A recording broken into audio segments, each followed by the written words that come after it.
आप लोगों में से कितने लोग हैं जो अंग्रेजी दवाइयाँ खाते हैं? देखिए, मतलब 80% लोग हैं। कुछ ऐसे भी होंगे जो आयुर्वेद और होम्योपैथी लेते होंगे। वो कौन है? अच्छा, वो भी है। तो मैं एक ऐसी चीज़ के बारे में बताना चाहती हूँ जिसमें हम दवाई लेते ही नहीं हैं। हमें दवाई की ज़रूरत ही नहीं होती है, और बिना दवाई कैसे लोग ठीक हो सकते हैं, ये कल्पना ज़रा मुश्किल सी है थोड़ा। कि हम तो इतने टाइम से डायबिटीज़ है, डॉक्टर ने दवाई दी और कह दिया ज़िंदगी भर खानी है। ब्लड प्रेशर है, ज़िंदगी भर खाना है। और मैंने देखा है हाइपोथायराइड सुबह सुबह उठते हैं बिना कुछ खाए पहले गोली खाते हैं।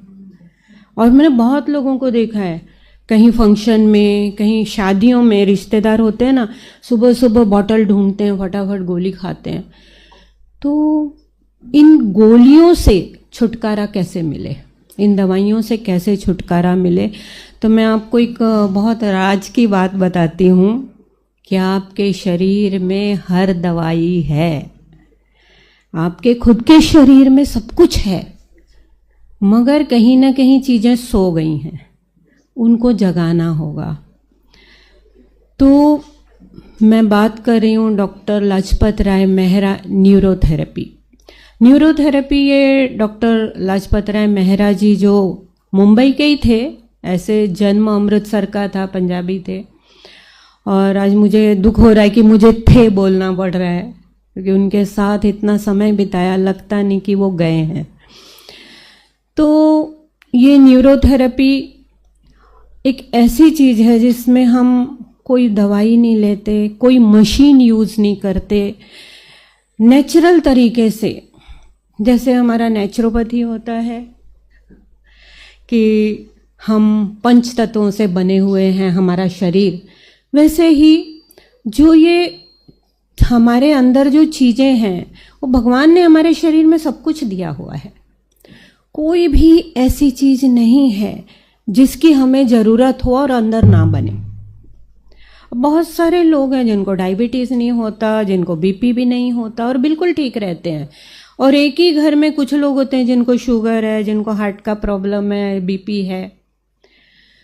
तो ये एक व्यक्ति है जो बिल्कुल ठीक है, उसके ऑर्गन प्रॉपर फंक्शन कर रहे हैं, उसका जो शरीर है, उसकी जो चीज़ें हैं बराबर ठीक से चल रही हैं। इसलिए जो दवाइयाँ हम खाते हैं वो अंदर बन रही हैं ठीक से, बाहर से लेने की ज़रूरत नहीं है। और जब ये चीज़ें नहीं बनती हैं तब हमें बाहर से चीज़ें लेनी होती हैं।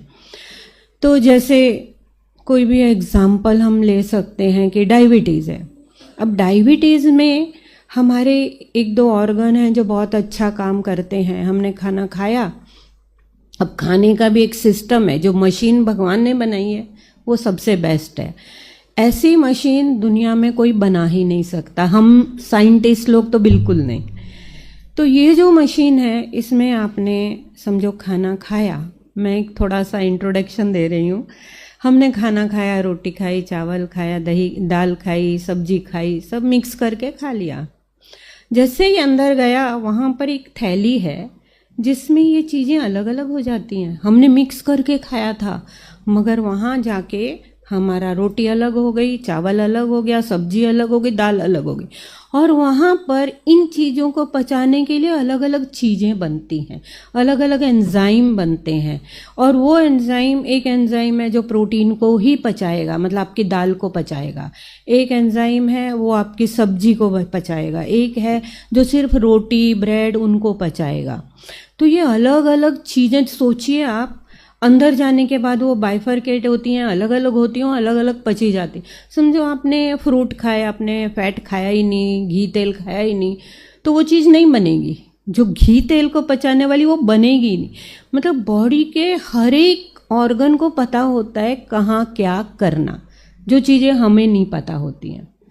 तो हमें अपने शरीर को अगर हम समझें तो हमारे शरीर में हर ऐसी चीज़ है जिसको सिर्फ स्टिमुलेट करना है, और वो चीज़ें हमें पता नहीं कैसे करनी है। अभी एक पैरालिसिस का एग्जाम्पल देती हूँ। पैरालिसिस हो गया किसी को, तो ब्रेन में क्लॉट आ गया। अब ब्रेन में क्लॉट क्यों आया? सबके तो नहीं आता, और एक ही बंदे के आ गया। इसका मतलब था उसकी बॉडी में क्लॉट सबकी बनते हैं, सभी की बॉडी में, क्योंकि क्लॉट नहीं बनेगा और अगर कहीं कट गया और ब्लड निकला तो बंद ही नहीं होगा। वो बंद होने के लिए ऊपर वाले ने क्लॉट बनने की व्यवस्था शरीर में बनाई है, पर उसमें डिसॉल्विंग फैक्टर भी बनता है जो क्लॉट को डिसॉल्व करता है।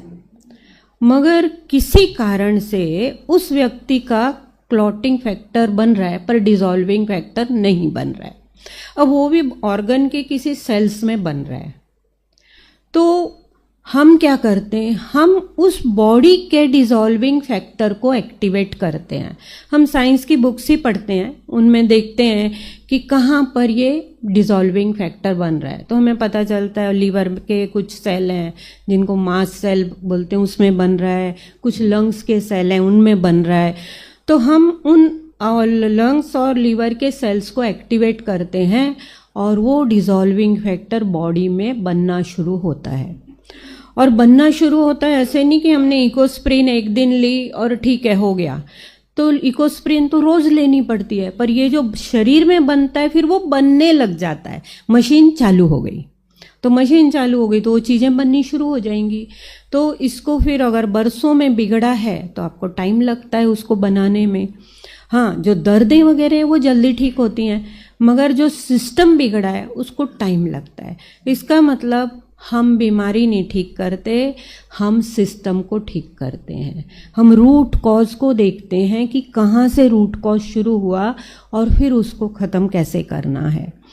तो इस प्रकार से और एक एग्जाम्पल छोटा सा दूंगी। जैसे घुटने का दर्द, कमर का दर्द सबको हो रहा है आजकल। तो ये लाइफस्टाइल हमारा ऐसा है, बैठना उठना, पूरा दिन लैपटॉप पे यंगस्टर होते हैं, तो कहीं ना कहीं दर्दें आती रहती हैं। तो वो दर्द क्यों आते हैं, क्या कारण है? कुछ लोग अच्छे से अपना लाइफस्टाइल है वो बच जाते हैं, जिनका लाइफस्टाइल डाइट अच्छी नहीं है वो शिकार हो जाते हैं। तो उसमें ऐसा होता है कि कहीं ना कहीं हमारा कैल्शियम मेटाबॉलिज्म बिगड़ गया, या हम कैल्शियम ने खाया नहीं है, हमारा कैल्शियम पच नहीं रहा है, या एब्जॉर्ब नहीं हो रहा है। तो कुछ भी हो सकता है। तो उसमें कैल्शियम मेटाबॉलिज्म बिगड़ गया तो क्या होता है कि हम खा तो रहे हैं कैल्शियम, ब्लड में दिख रहा है कैल्शियम है, लेकिन हमारे बोन मसल वहाँ पहुँच नहीं रहा है। हमारे सेल्स का मेटाबॉलिज्म बिगड़ गया। हमारा जो सेल जिस वातावरण पे काम करता है वो बिगड़ गया। कहीं एसिडिटी है, कहीं अल्कलाइन ज़्यादा हो गया है, तो ये बिगड़ जाती हैं चीज़ें। और फिर क्या होता है कि हमारे अंदर डेफिशिएंसी आती है। डेफिशिएंसी कैसे? अभी हमें कोई खाना 8 दिन नहीं दे, हम 15 दिन 10 दिन खाना नहीं खाए तो वीकनेस आएगा। तो हमारे बॉडी के सेल्स को ही खाना नहीं मिल रहा है, न्यूट्रिशन नहीं मिल रहा है, ऑक्सीजन नहीं मिल रहा है, तो वो वीक हो जाते हैं, डे बाय डे वीक होते रहते हैं, फिर वो काम करना बंद कर देते हैं। और जैसे हमारे मसल्स वीक हुए तो वो बोन को छोड़ देते हैं। वो बोन को पकड़ के रखते हैं ना, तो बोन मजबूती से खड़ा रहता है, वो छोड़ देते हैं।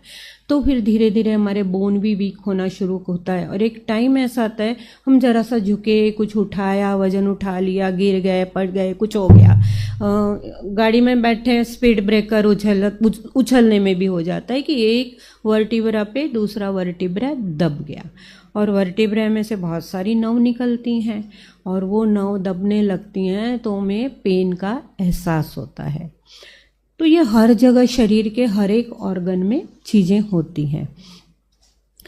तो इस प्रकार से हमारा जो शरीर है, शरीर शास्त्र का अभ्यास करते हैं, चीज़ें कहाँ बनती हैं ये देखा जाता है। ये पुरातन काल की जो हमारी विधियाँ थी वो, और आज जो नई साइंस, ये दोनों को मिला जुला के बनी हुई साइंस है। तो इसका जो बेस है, हम भी साइंस की बुक्स पढ़ते हैं, जो डॉक्टर पढ़ते थे वो हम भी पढ़ते हैं, और उसमें से देखा जाता है कि इस चीज़ का कारण क्या है। तो अगर कैल्शियम मेटाबॉलिज्म बिगड़ा, उसका कारण था डाइजेस्टिव सिस्टम बिगड़ा हुआ है, या आपने खाया ठीक से नहीं है, तो फिर वो डाइट बताई जाती कि आपको ये चीज़ें इम्पॉर्टेंट है खाना कैल्शियम के लिए। और उसके बाद में आपको बताया जाता है कि थोड़ी सी एक्सरसाइज ज़रूरी है ताकि ब्लड का सर्कुलेशन अच्छा हो। आपने डाइट अच्छी ली, पर आपकी डाइट, हमने जो ट्रीटमेंट दी उससे वो अच्छे से पची, मगर वो ब्लड के थ्रू ऑर्गन तक पहुंचेगी। इसलिए ब्लड सर्कुलेशन अच्छा होने के लिए थोड़ी सी एक्सरसाइज ज़रूरी है। चाहे योगा करो, चाहे जिम में जाओ, चाहे घर में बैठ के एक्सरसाइज, कुछ भी कर सकते हो। और उसके बाद में ये सब चीज़ें ठीक है, पच भी गई, एब्जॉर्ब भी होके ब्लड में चली गई। उसमें और एक बड़ा ऑर्गन होता है जो आजकल बहुत ही डैमेज हो रहा है, वो है लीवर।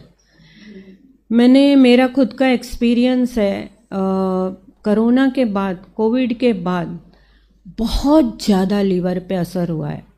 लास्ट ईयर मेरा 1.5 घंटे का लेक्चर था सिर्फ लीवर पे, कि लीवर किस प्रकार से बिगड़ता है और उसके कारण पूरे शरीर पे कैसे असर होता है। हमारे हार्ट पे, हमारी किडनी पे, लंग्स पे, हर एक चीज़ पे असर होता है लीवर का। तो हम सोचते हैं फैटी लीवर है, डॉक्टर बोल देता है ठीक है ना, कोई बात नहीं, सबको ही फैटी लीवर हो रहा है। हमारे एक पेशेंट ने तो ये भी बताया कि डॉक्टर ने बोला मुझे भी फैटी लीवर है, कोई चिंता मत करो। जो चीज़ हमारे शरीर के लिए सबसे अहम है, ज़रूरी है, वो उसको निगलेक्ट कैसे कर सकते हैं। और आपको पता है फैटी लीवर बहुत आसानी से ठीक होता है, सिर्फ आपको डाइट चेंज करनी है, थोड़ा सा लाइफस्टाइल चेंज करने पे ठीक हो जाता है। आप घी तेल थोड़े दिन बंद करो, फ्रूट खाओ, ये क्या बोलते कच्ची सब्जियां, मतलब सलाद वगैरह खाओ, और इनमें से ही लीवर ठीक होना शुरू हो जाता है। और थोड़ा सा अपनी थिंकिंग अच्छी रखो। अब आप लोग तो बाबा जी के चरणों में हैं, तो स्ट्रेस नाम की चीज़ होनी ही नहीं चाहिए। तो स्ट्रेस भी हमारे शरीर को चेंज करता है। अगर स्ट्रेस आ गया तो आपके बॉडी के केमिकल तुरंत चेंज होना शुरू हो जाते हैं। तो उन चीज़ों से कैसे हम बचे, ये भी हमें पता होना चाहिए। तो डाइजेशन ठीक किया, एब्जॉर्प्शन ठीक किया, उसके बाद आता है सेल में पहुंचना। तो उसके लिए बॉडी का एसिड अल्कली बैलेंस होना चाहिए। तो हमारे कुछ न्यूरोथेरेपी के पैरामीटर है, हम चेक करते हैं, देखते हैं, और उसके हिसाब से हम अल्कली एसिड का बैलेंस करते हैं। और जिसके कारण फिर वो जो पच के चीज़ें आई हैं ब्लड में, वो प्रॉपर सेल्स के अंदर जाना शुरू करती हैं।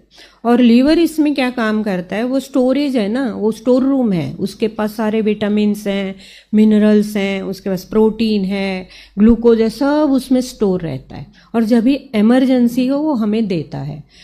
अगर खाना भी खाया तो पचाने के लिए B12 चाहिए, तो तुरंत लीवर बाइल से भेज देता है। तो इस प्रकार से लीवर उन चीज़ों में मदद करता है, और उसके बाद वो चीज़ें जाके सेल्स में पहुंचती हैं, सेल्स को अच्छा खाना पीना मिलता है, ऑक्सीजन अच्छी ब्लड के द्वारा मिलती है, तो सेल ठीक होना शुरू हो जाते हैं।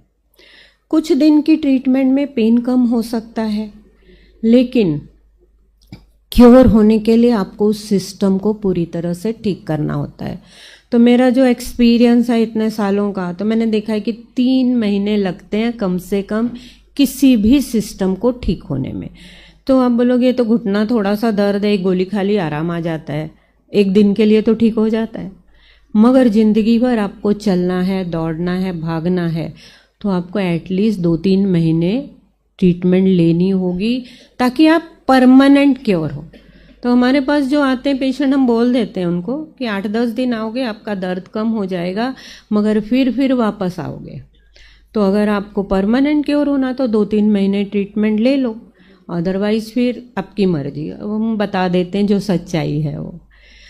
तो इस प्रकार से ये न्यूरोथेरेपी अब देते कैसे, न्यूरोथेरेपी समझ गई होगी कि एक हमारी बॉडी का ही चीज़ें जिनको हम एक्टिवेट करते हैं, और उसके जो ऑर्गन है वो कौन सा ऑर्गन क्या काम करता है, कैसे करता है, इसका अभ्यास होता है बहुत ज़्यादा।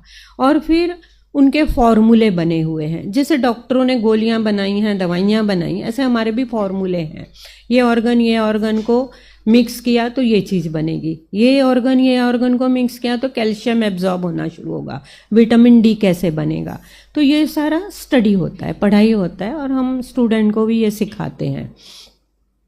तो अब ये हो गया न्यूरोथेरेपी। देते कैसे हैं?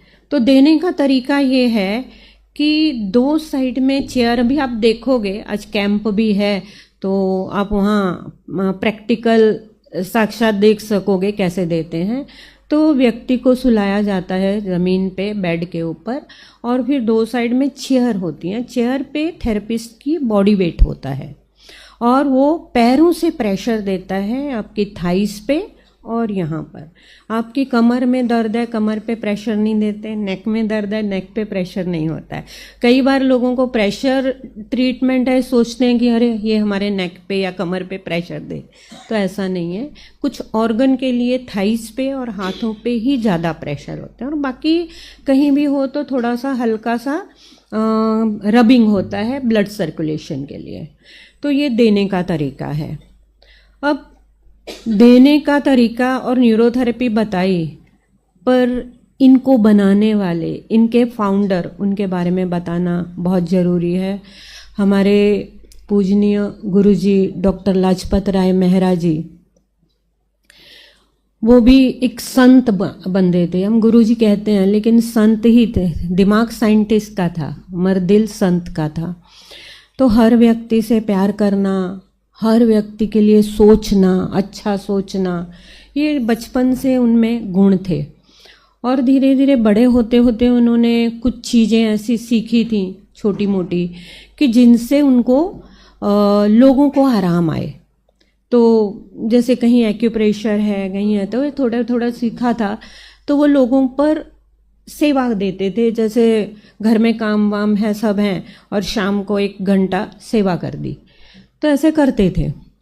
और 47 में जो हमारे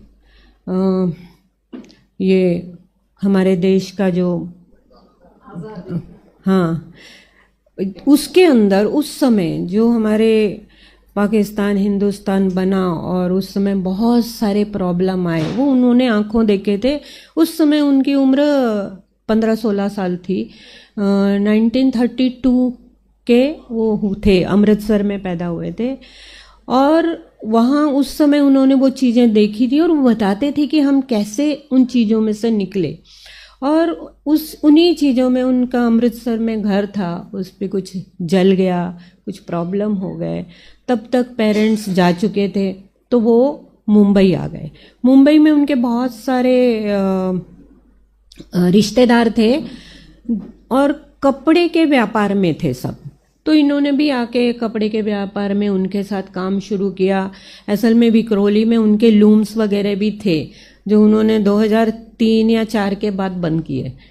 तो वो काम वाम शुरू हो गया। जनरली जैसे हम अपना लाइफ चलाते हैं, उसमें वो थोड़ा बहुत सेवा करते रहते थे। और उसके बाद उनकी शादी हुई। शादी के बाद फैमिली बढ़ती है, उनके बेबी हुई, और वहाँ से उनकी लाइफ चेंज हुई।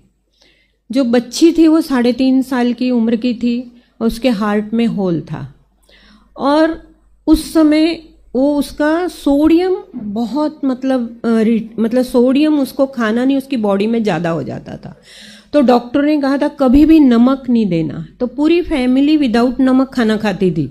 क्यों? क्योंकि बच्चा गलती से ले लेगा, कुछ हो जाएगा। तो ये चीज़ें थी। तो कुछ टाइम तक, मतलब 3-3.5 की बेबी हो गई, तब तक वो चल रहे थे। तो किसी डॉक्टर ने उनको कहा, उनके पड़ोस में एक कार्डियोलॉजिस्ट थे, वो बोले कि ये ठीक हो सकती है। एक डॉक्टर हैं, डॉक्टर मर्चेंट करके, ये बहुत पुरानी बात है, शायद 2050 की बात होगी। तो बोले कि वो ठीक कर सकते हैं, मतलब 40-50 वो टाइम की बात है। तो बोले कि एक डॉक्टर, ये पेशेंट ट्रीटमेंट है, ऑपरेशन होता है हार्ट का, और बच्चा ठीक हो जाएगा। अभी तो ये बहुत आसानी से होता है, उस समय बहुत मुश्किल होती थी। तो उन्होंने उन डॉक्टर मर्चेंट से बात की जाके, तो वो बोले ये ऑपरेशन हो जाएगा, बच्चा ठीक हो जाएगा। तो ठीक है, उन्होंने एडमिट कर दिया हॉस्पिटल में, और माँ बच्चे के साथ थी। और दूसरे दिन ऑपरेशन था, 1 दिन पहले एडमिट करते हैं, और वो नर्स ने कोई इंजेक्शन दिया, और इंजेक्शन देते ही विद इन 5 मिनट बच्चे की डेथ हो गई। और ये बहुत बड़ा शौक था उनके लिए कि मैं तो दवाइयों से जीवन दान लेने गया था मेरे बच्चे के लिए, और उन्हीं दवाइयों ने उसको डेथ दे दी। तो ये उनके लिए बहुत बड़ा शौक था। और वहाँ से उनके दिमाग में आया कि 1-2 महीने वो बोले मैं बहुत शौक में रहा। फिर मुझे कोई इंट्यूशन होते हैं, भगवान से हम बात करते हैं, तो बोले कि मैं ऐसा कुछ करूँगा कि हमें दवाई खानी ही नहीं हो, और अंदर से दवाइयाँ बने। फिर उन्होंने स्टडी शुरू की। वो 10th पास थे और बड़े बड़े स्टेज पे जाके वो बहुत अभिमान से कहते थे कि मैं सिर्फ मैट्रिक पास हूँ, मैं कोई डॉक्टर नहीं हूँ। पर बड़े बड़े डॉक्टरों से ज़्यादा नॉलेज उनको था। तो वो उन्होंने शुरू किया, पहले जो अपने वेद पढ़े, फिर हमारा एक नाड़ी विज्ञान है पुराना, उसको स्टडी किया, नेवल कैसे सेट करते, उनको नेवल सेटिंग पता थी, पर इसके बाद थोड़ा साइंटिफिक तरीके से कैसे करना क्या वो पता चला। इसके बाद उन्होंने मॉडर्न साइंस पढ़ना शुरू किया कि शरीर ये क्या है, शरीर के अंदर ये ऑर्गन कैसे काम करते हैं, आयुर्वेद में भी आता है, और उस हिसाब से हम कहाँ प्रेशर देने से कहाँ ब्लड का सप्लाई होगा। ये उन्होंने अपने आप ही धीरे धीरे चीज़ें शुरू की। उसके बाद उन्होंने अपनी फैमिली वालों को ही थोड़ा सा डमी बनाया, कभी वाइफ को ट्रीटमेंट दे, कभी बच्चों को दे, तो उनको थोड़ा सा रिजल्ट मिलने लगा। और इस चीज़ों के साथ साथ थोड़ा थोड़ा पड़ोस वालों को पता लगा, भाई सर दर्द है, चलो इनके पास चले जाते हैं। ऐसे करते करते चीज़ें बढ़ने लगी। फिर रिश्तेदार आने लगे, फिर कोई पहचान वाले लोग, फिर ऐसे उनका नाम होता गया। बांद्रा में रहते थे, बांद्रा वेस्ट में। तो धीरे धीरे उनके घर पे फिर वो अपना काम था, व्यापार था, वहाँ जाते थे। शाम को 7 बजे आते थे और 7 बजे से ये ट्रीटमेंट उनके घर पे शुरू होती थी, और रात के 9 बज जाते थे, 10 बज जाते थे। तो इस प्रकार से ये सिलसिला शुरू हुआ। और कुछ 81-82 में एक लेडी आती थी, वो बोली सर आप, मेरा बंगला है यहाँ बांद्रा में, वहाँ एक रूम ले लीजिए, आपको घर पे तकलीफ़ होगी, क्योंकि छोटा घर था और बीवी बच्चे अंदर बैठे रहते थे, ये बाहर ट्रीटमेंट देते थे। तो वहाँ रूम ले लिया। तो वो हमारा पहला क्लिनिक था बांद्रा में, जो ग्लोबस वगैरह भाभा हॉस्पिटल, उसके पास वाली गली में एक बंगला था काफ़ी बड़ा, मोहम्मद रफ़ी के बंगले के पास। वहाँ एक रूम में 12 बाय 12 का रूम था, जहाँ से मैंने भी सीखना शुरू किया था। आज हमारे हजारों सेंटर हैं पूरे भारत में, बड़े बड़े हैं, बहुत अच्छे से वेल डिज़ाइन किए हुए हैं, लेकिन वो जो मैंने देखा 12 बाय 12 का, वैसा कोई सेंटर आज तक मुझे नहीं दिखा। तो उसमें एक तरफ लेडीज़ एक तरफ जेंट, 2 पेशेंट होते थे, और सुबह से लेके 8 बजे से रात के 8 बजे तक ट्रीटमेंट चलती थी। 3 शिफ्ट होती थी, सुबह की, दोपहर की, शाम की, ऐसे। और मेरे ख्याल से दीपा जी भी वहाँ गुरुजी के साथ किया हुआ है, तो उनको भी वो अनुभव है। तो इस प्रकार से ये धीरे धीरे बढ़ने लगा। और कुछ ऐसे लोग आ गए साथ में, जैसे कोई एक, मुझे याद आता है अपने दूरदर्शन के एक डायरेक्टर थे, अभी नाम भी याद नहीं आ रहा, उमेश खन्ना या मुकेश खन्ना ऐसे कुछ था, अभी आजकल दिल्ली में है। वो आए, उनकी मदर को लेके, घुटने का दर्द था, डॉक्टर ने वो ज़माने में बोला 90 की बात है, ऑपरेशन करना होगा। तो गुरुजी बोले, वो बोली मैं नीचे नहीं बैठ सकती, मैं कुछ कर नहीं सकती, चलने में तकलीफ़ है, सीढ़ी नहीं चढ़ सकते। बोले माता जी 8 दिन में आप सीढ़ी चढ़ोगे। ट्रीटमेंट दी, भगवान की कृपा, 8 दिन में वो नीचे बैठ के उठने लग गए, चलने लग गए। तो वो बहुत हैरान हुए। वो बोले, जो डायरेक्टर थे, बोले डॉक्टर मेहरा आप कहाँ किसी कोने में बैठे हो, आपको तो दुनिया के बड़े बड़े लोग पहचानने चाहिए, आज ज़रूरत है आपकी। तो उन्होंने कुछ पूरी टीम को लेके आए, शूटिंग वूटिंग की, और टीवी पे 3 एपिसोड आधे आधे घंटे के 3 सैटरडे दिए। और वो जो दिए उससे पूरे महाराष्ट्र में, और एक हमारा उस समय चैनल चलता था रात को 9 बजे, जो पुराने लोग उनको पता होगा कि रात को 9 बजे नेशनल चैनल 1 घंटे का होता था, उसमें भी 15 मिनट का एक प्रोग्राम दिया गया। और वो चीज़ों से पूरे भारत में लोग जानने लगे। और इस प्रकार से ये जर्नी चलती गई।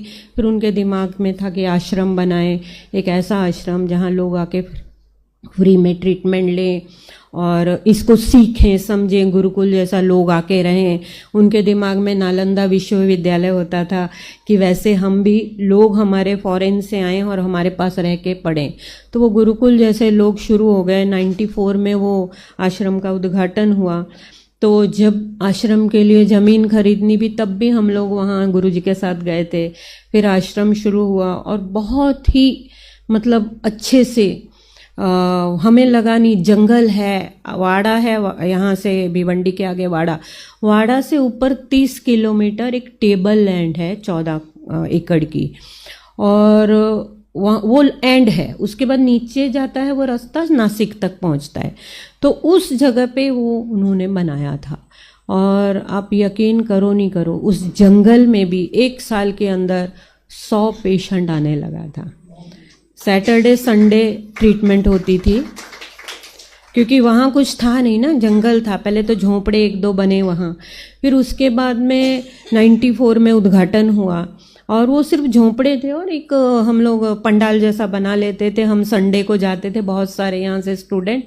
गुरुजी की एक जीप थी, क्योंकि वहाँ पर ट्रेन नहीं जाती है, बस का सिर्फ सुबह बस होती थी और शाम को। मतलब हम अगर थाना से पहुँच गए वहाँ वाड़ा, तो 9 बजे के पहले नहीं पहुँचे तो हमारी बस मिस हो जाती थी। फिर हमें शाम तक वहाँ वाड़ा में ही रुकना होता था। ऐसा मतलब बहुत तकलीफ़ों से गुजरे उस समय। हम नहीं जाते थे तो हमारे मतलब सिर के ऊंचे लंबी घास होती थी, तो हमें जाने में डर लगता था कि अंदर कुछ जानवर बैठे होंगे, कुछ होंगे। ऐसी कंडीशन में उन्होंने वहाँ शुरू किया। तो धीरे धीरे लोग आना शुरू हुए। जो गांव के अनपढ़ लोग थे आते थे, उनको ट्रीटमेंट देने के बाद उनको अच्छा लगता था, दर्द कम हो जाते थे। तो ऐसे ही आसपास के लोग जो बहुत दूर दूर से आते थे, चल चल के आते थे, मतलब सुबह 4 बजे निकले और 10 बजे पहुंचे आश्रम में। तो ये सब हमने आंखों से देखा था। फिर गुरुजी ने वहाँ लंगर शुरू किया, क्योंकि जो लोग आते हैं सुबह 4 बजे निकले, खाना कहाँ बना होगा।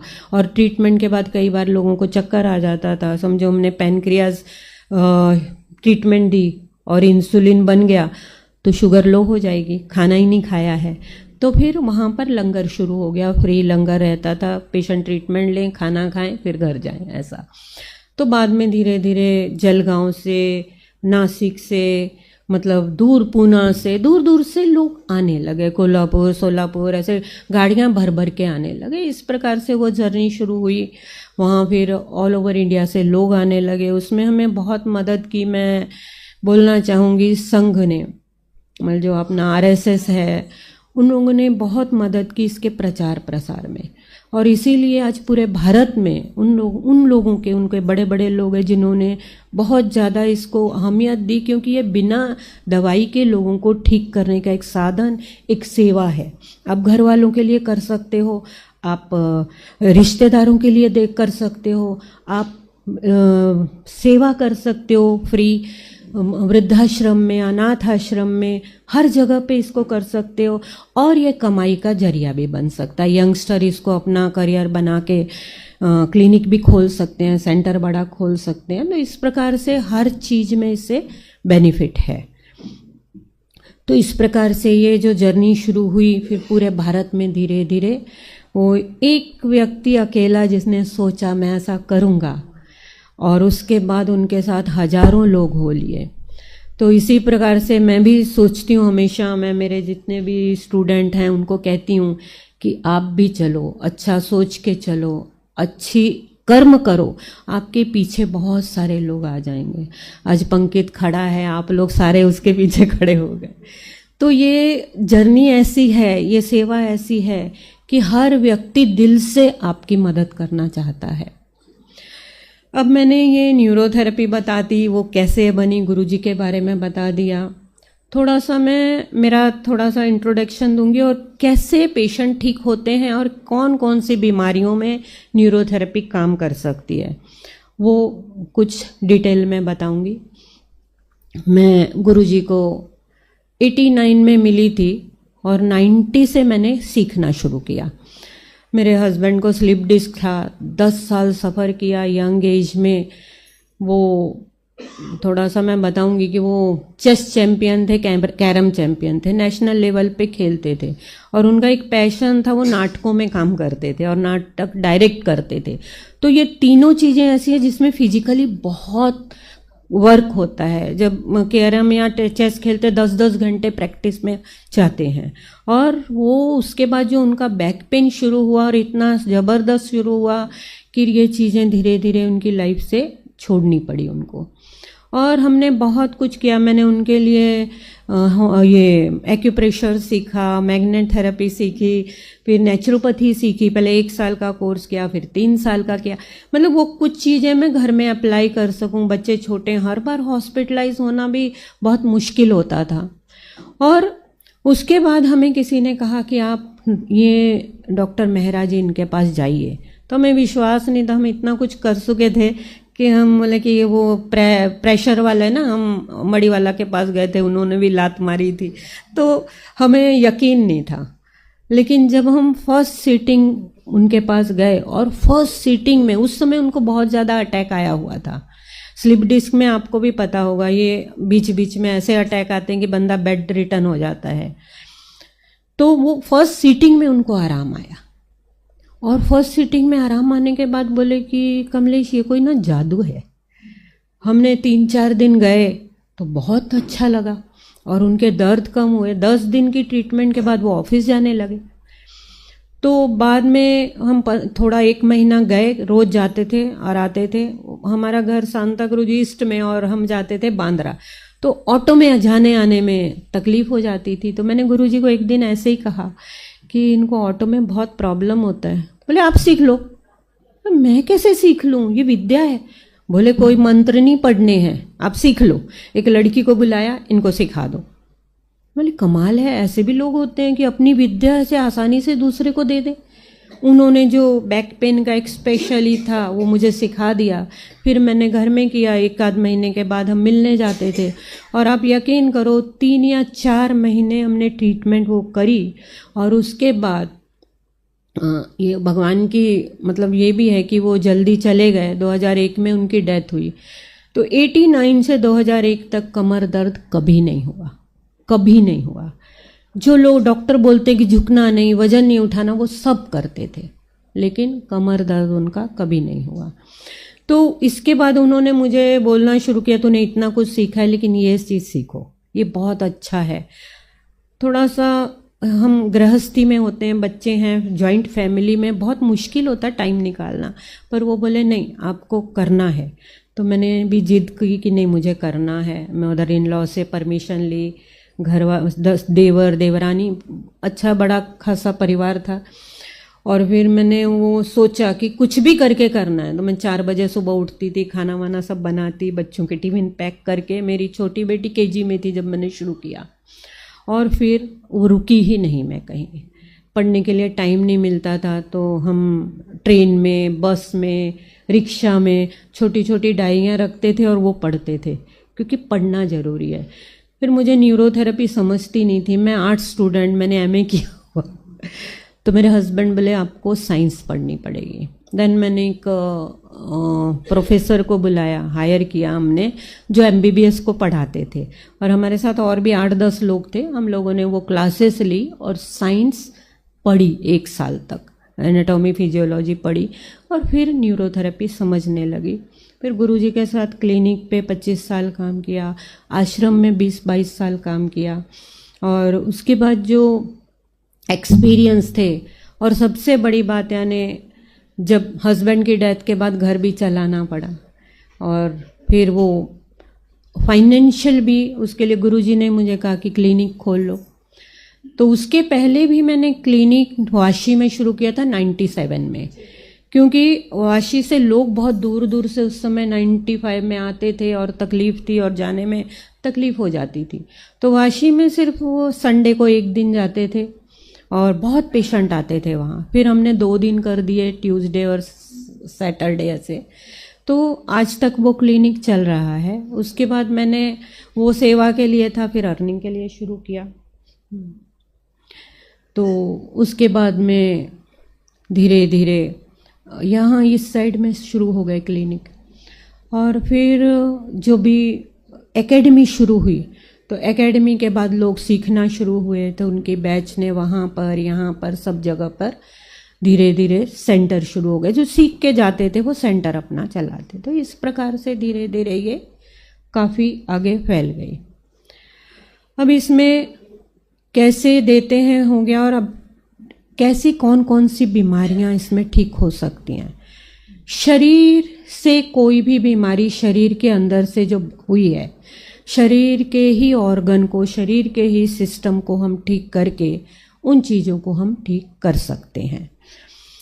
डाइजेस्टिव सिस्टम का कोई भी प्रॉब्लम हो, आपको गैस हो रहा है, एसिडिटी हो रही है, लूज मोशन है, कॉन्स्टिपेशन है, आईबीएस है, कोई भी प्रॉब्लम हो, पेट में दर्द है, इन्फेक्शन आजकल घड़ी घड़ी हो जाता है, तो ये सारी चीज़ें आराम से ठीक हो सकती हैं। बच्चों से लेके, एक दिन के बच्चे से लेके 80, 90 साल, 100 साल के बंदे तक हर व्यक्ति ट्रीटमेंट ले सकता है। उनकी उम्र, उनके बॉडी के हिसाब से ट्रीटमेंट दी जाती है। ऑस्टियोपोरोसिस में पैरों से नहीं, हाथों से देते हैं। छोटे बच्चे को हाथों से देते हैं। जो बहुत वृद्ध हैं, नहीं वजन ले सकते, उनको हल्का हाथ से दिया जाता है। तो अलग अलग इसके ये हैं। और उसके साथ साथ हमने जो रिजल्ट देखे हैं, तो कोई भी जॉइंट पेन जैसे होते हैं, कमर दर्द है, घुटने का दर्द है, नेक पेन है, आजकल सर्वाइकल का बहुत प्रॉब्लम हो रहा है। और लोग जो दिन रात काम करते हैं, घर में करते हैं, उन सब के लिए भी ये चीज़ें कंटिन्यू कुछ ना कुछ। और हमारे ज़्यादातर औरतें निगलेक्ट बहुत करती हैं कि चलो ठीक है, हो जाएगा, और फिर ज़्यादा होने के बाद तकलीफ़ हो जाती है। तो ये सारी चीज़ें आसानी से ठीक होती हैं। इसके साथ साथ ब्लड से रिलेटेड कोई चीज़ हो, छोटी छोटी बीमारियां, हर सर दर्द है, बीपी है, डायबिटीज़ है, इन सब के साथ साथ हमने देखा है कि बड़ी बड़ी बीमारियां, जहाँ जेनेटिक डिफेक्ट है, जहाँ ब्लड से रिलेटेड बड़ी बड़ी बीमारियां हैं, उन चीज़ों में भी बहुत फ़ायदा होता है। जैसे आज आपको पता है हॉस्पिटल में बंदा है, डेंगू हो गया, मलेरिया हो गया है, और उसके प्लेटलेट बहुत लो हो रहे हैं। कई बार उसको ब्लीडिंग होके डेथ भी हो जाती है, ब्लड वॉमिट हो जाती है। और न्यूरोथेरेपी में प्लेटलेट सिर्फ 4 घंटे में बढ़ जाते हैं। ट्रीटमेंट आप खुद दो, सिर्फ आप कांटेक्ट करो थेरेपिस्ट को, वो आपको बताएंगे ये ट्रीटमेंट आप देनी।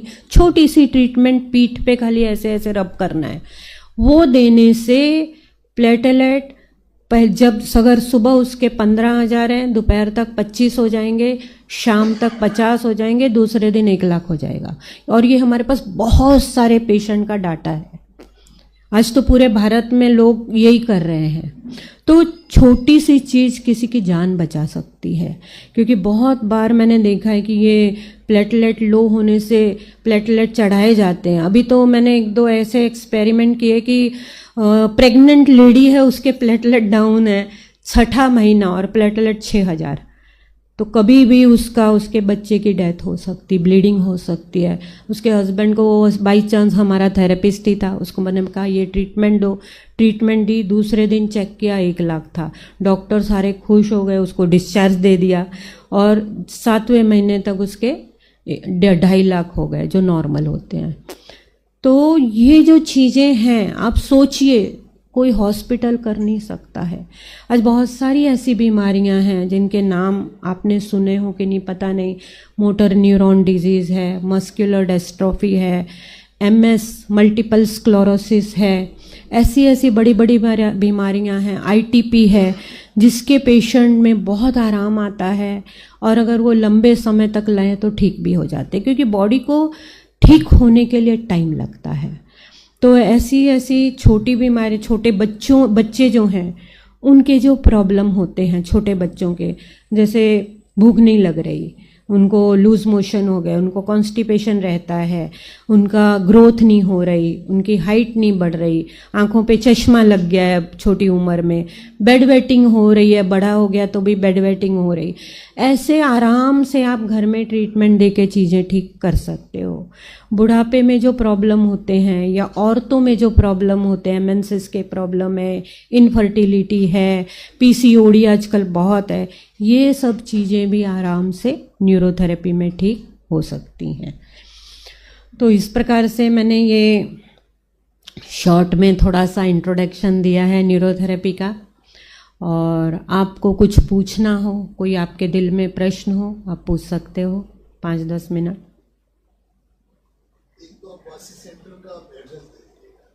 जी दे दूंगी। जी जी जी जी। अंधेरी में 4 बंगला में सेंटर है, तो आप पंकज से भी नंबर ले सकते हो। यहाँ पर वालकेश्वर में पंकज जी का है सेंटर, वो रेगुलर चलता है, वो अभी उन्होंने बताया भी था, तो वहाँ पर जा सकते हैं। और भी मुंबई में कई जगह सेंटर है, इनका भी है, माटुंगा में, दादर में है, वर्ली में है, अंधेरी में है, मलाड में है, बोरीवली में है, कई जगह पे सेंटर हैं ऐसे, तो उनके आपको नंबर मिल सकते हैं। मैं अंधेरी वेस्ट 4 बंगला टेलीफोन एक्सचेंज माड़ा में। पहले बहुत जगह सेंटर थे, लॉकडाउन में सब बंद हो गया और थेरेपिस्ट चाहिए होते हैं बहुत सारे, तो थेरेपिस्ट सब गांव चले गए, तो देन अभी एक ही सेंटर है, तो सिखाते भी हैं हम, मतलब न्यूरोथेरेपी सीख सकते हैं और इसको करियर भी बना सकते हैं। जो लोग रिटायर्ड हैं वो भी सीख सकते हैं, एक सेवा के काम आ सकता है, या रिटायरमेंट में भी अर्निंग करनी हो तो कर सकते हैं। तो जो लड़कियां हैं कई बार विडो होती हैं, कई बार ये क्या कहते हैं सेपरेट हो जाती हैं, डिवोर्स हो जाता है, ऐसी लड़कियों को भी हम लोग बहुत अच्छा सिखा देते हैं, अपना घर चला सकते हैं, अपने बच्चों का पालन पोषण कर सकते हैं, तो इसके करियर के लिए भी बहुत अच्छा है। कुछ पूछना है किसी ने? कितनी भी पुरानी खांसी हो, अस्थमा हो, ब्रोंकाइटिस हो, जन्म से हो, वो भी ठीक हो सकता है, पर उतना टाइम लगता है। वो समय आपको पेशेंस रखने पड़ेंगे, समय दोगे, थोड़ा सा डाइट चेंज करोगे, चीज़ें परमानेंट ठीक भी होती हैं।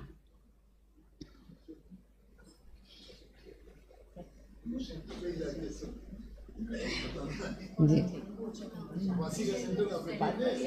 वाशी का सेंटर अभी आजकल मैं नहीं जा रही हूँ लॉकडाउन के बाद से, लेकिन वहाँ थेरेपिस्ट होते हैं। हाँ, वैसा ही करते हैं। पेशेंट मेरे पास एक बार आते हैं, मैं डायग्नोसिस करके वहाँ भेज देती हूँ, वहाँ थेरेपिस्ट हैं, वो करते हैं। सेंटर चालू है। ठीक है, ओके।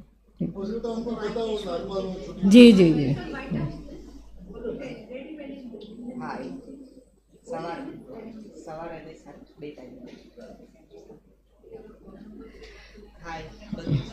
चले अभी? ठीक है। आप सभी ने बहुत ध्यान से सुना और समझा, इसका लाभ भी लीजिए और हो सके तो इसका प्रचार प्रसार कीजिए। आप खुद सीखिए, लोगों को सिखाइए, और जो हमारे गुरुजी का सपना था एक, कि हर गांव-गांव ये चीज़ें पहुँचे, क्योंकि गांव में डॉक्टर और दवाइयाँ आज भी नहीं हैं, आज भी बहुत सारे गांव हैं, तो वहाँ तक ये चीज़ें पहुँचे। हमारे शहरों में तो पहुँचे, तो गांव में भी पहुँचेगा। धन्यवाद। थैंक यू बहुत वेरी मच।